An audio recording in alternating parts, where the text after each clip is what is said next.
Boiled eggs हैं, fruit खाना है, एप्पल है। भाभी आपके लिए अंडे बॉयल किए हैं। मुझे बॉइल्ड अंडा नहीं चाहिए, मुझे फ्राइड अंडा चाहिए। पर भाभी भैया ने तो कहा था कि कोई बात नहीं, मेरा मकसद यही था कि कुछ खा लें। जो कह रही हैं वो ला दो। ठीक है मैं बना लेती हूँ। भाई अलमीर और मिशाल नजर नहीं आ रहे, कई दिनों से उन्होंने हमारे साथ नाश्ता नहीं किया। वो शायद बाहर नाश्ते पे चले गए हैं।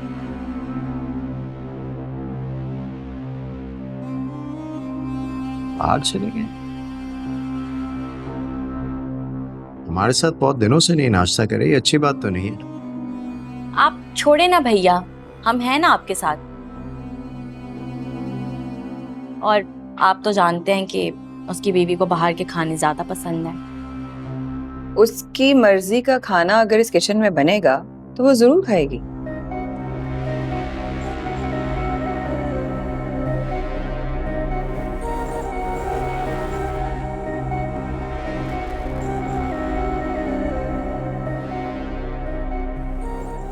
तो तुम इस घर की बड़ी बहू हो,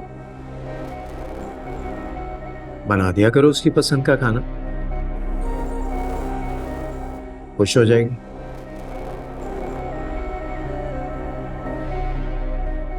अरे बड़े भैया, यहाँ के किचन में हमारी कहाँ, आपकी बेगम की चलती है, उन्हीं का राज है।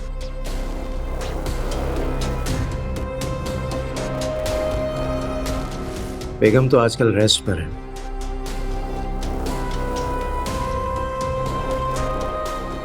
मौका अच्छा है तुम्हारे पास, घर पर भी राज कर लो और किचन में भी।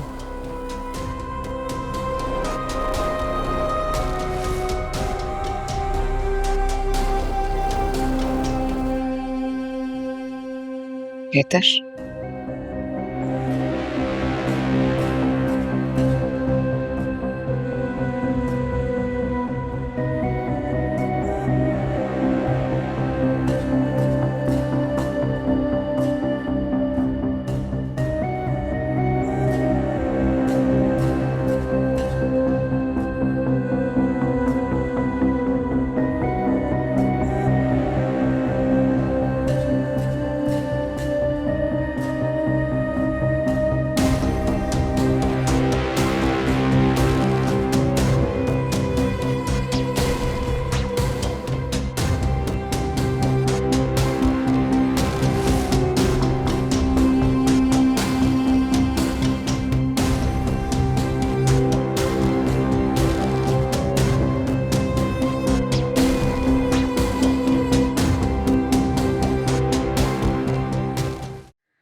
ये क्या अंकल, आज फिर से आपका बीपी बढ़ा हुआ है? बेटा मेडिसिन तो ले रहा हूँ ना पाबंदी से मैं। कहीं आप टेंशन तो नहीं ले रहे किसी बात की? किस बात की टेंशन? वही तो मैं सोच रही हूँ, आजकल तो आपको बिल्कुल भी टेंशन नहीं होनी चाहिए। अब तो आप नाना बनने वाले हैं। बेटा मैं बहुत खुश हूँ और सबसे बड़ी बात यह कि मेरी बेटी महविश को इतना अच्छा शौहर मिला है। और दूसरी ये देखो माशाल्लाह उसकी औलाद हो रही है, तो ये तो बड़ी खुशी की खबर है। मुझे लगता है ना कि मैं घर में बैठे बैठे स्ट्रेस लेने लगा हूँ। अंकल आपको अपने आप को बिजी करने की जरूरत है, कोई एक्टिविटी ढूंढ लें। सोच रहा हूँ कि कोई पार्ट टाइम जॉब कर लूँ। ऑफिस वाले काफी अरसे से मुझे कॉल कर रहे हैं। पर अंकल आई थिंक जॉब आपके लिए सूटेबल नहीं होगी। आपको पता है इतना ट्रैफिक है आजकल रोड्स पर, और कहीं आप बीमार ना हो जाए इस सब में। क्या करूं, पहले मैं वो जब महविश थी तो उसके लिए कुकिंग कर लिया करता था। अब तुम भी कभी कभार आती हो तो अब कोई खास कुछ पकाने का भी दिल नहीं चाहता।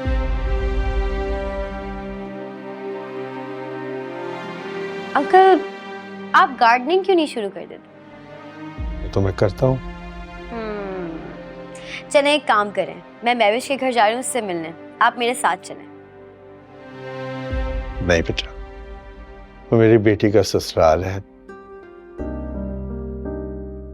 तुम एक काम करो, वहां जाके मुझे वीडियो कॉल से उससे बात करवा देना। उसको देख भी लूंगा, उससे बात भी कर लूंगा। ठीक है अंकल, जैसे आपको ठीक लगे। लेकिन आप स्ट्रेस मत लिया करें और अपने आप को बिजी रखा करें। इतनी सारी बुक्स पढ़ी हैं यहाँ, बुक्स ही पढ़ लिया करें।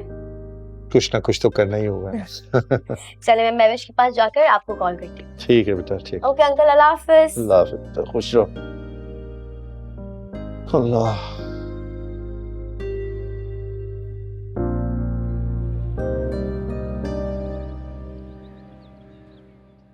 विशाल, एक बात कहूँ? तुम इरिटेट तो नहीं हो रही ना मेरे बैठने से? नहीं नहीं, इट्स ओके, बोले। क्योंकि देखो, मैं तुम्हें वाकई अपनी बहन समझती हूँ, फिक्र है तुम्हारी मुझे। और एक और बात भी,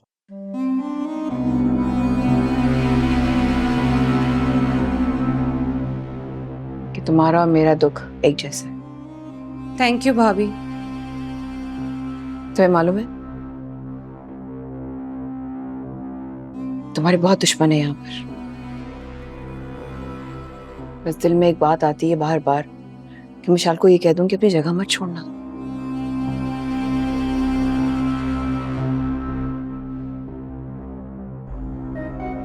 तुम्हारी जगह तुम्हारी है, तुम्हारी इज्जत तुम्हारी है, और तुम्हारी ही जगह होनी चाहिए अलमीर की जिंदगी में, क्योंकि यहाँ पर लोग इंतजार करते हैं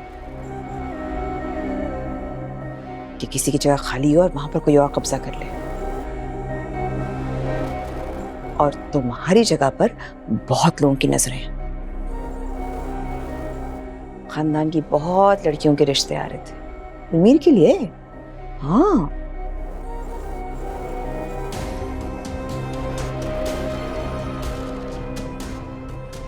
भैया यही चाहते थे, लेकिन हमारे अलमीर ने बता दिया भाई कि वो मिशाल से प्यार करता है।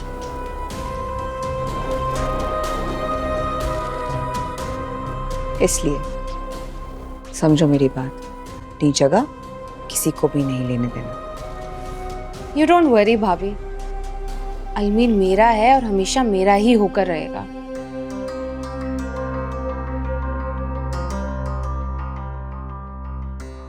हम दोनों को कोई अलग नहीं कर सकता।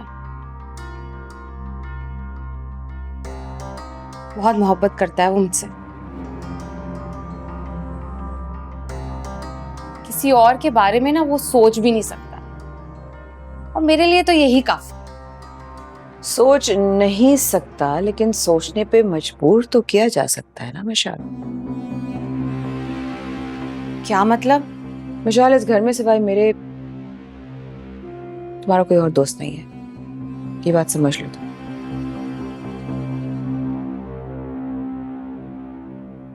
आते जाते तुम्हारी हर चीज पर नजर रखना। तुम क्या खाती हो, क्या पीती हो, कैसे सोती हो, कैसे उठती हो, क्या पहनती हो, किसके पास जाती हो, कब जाती हो, कितना जाती हो, हर चीज का हिसाब रखा जाता है।